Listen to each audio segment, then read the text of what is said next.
Hi everyone, I'm Simurda, Director of Research for Marks & Millichap's Canada operation. As we enter the new year, these three forces will shape Canada's commercial real estate outlook for 2026. The first is interest rates. After several years of elevated borrowing costs, rates have finally begun to fall.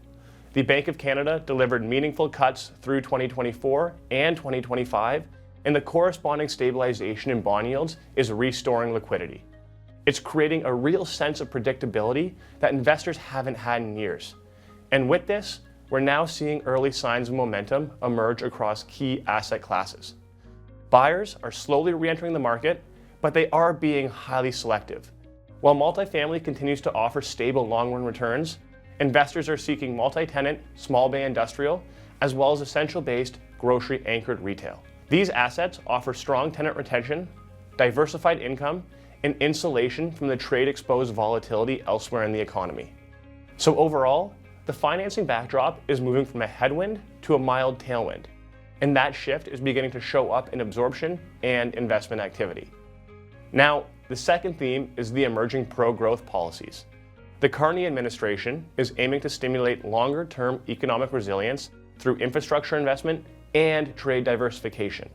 This is to address the widespread uncertainty stemming from protectionist U.S. trade and the corresponding implications on the 2026 USMCA review. We've already seen higher tariffs impact trade-exposed sectors and Canadian exporters, which is putting pressure on GDP growth that could linger into the early parts of 2026. That has largely pushed back the expected stabilization of Canada's industrial sector to sometime next year, as many occupiers remain far more cautious in their leasing decisions. But this risk isn't evenly distributed across the country. Western markets are better positioned, supported by a more disciplined supply cycle, lower tariffs on energy, increased oil production, and access to Asian markets via the Pacific Gateway. In contrast, Eastern markets are more exposed, especially where sectors like steel, aluminum, autos, and manufacturing carry a larger share of the economy. But there is one important counterweight: newly enacted federal policy. Under the One Canadian Economy Act, the CRE administration is aiming to remove interprovincial trade barriers, streamline infrastructure projects, and diversify Canada's trade relationships. The government plans to double non-US exports by 2035 by investing billions of dollars to create the Trade Diversification Corridors Fund. This program will support stronger long-run growth and will likely enhance property performance along the way, especially for logistics and industrial assets tied to both domestic and export-oriented supply chains.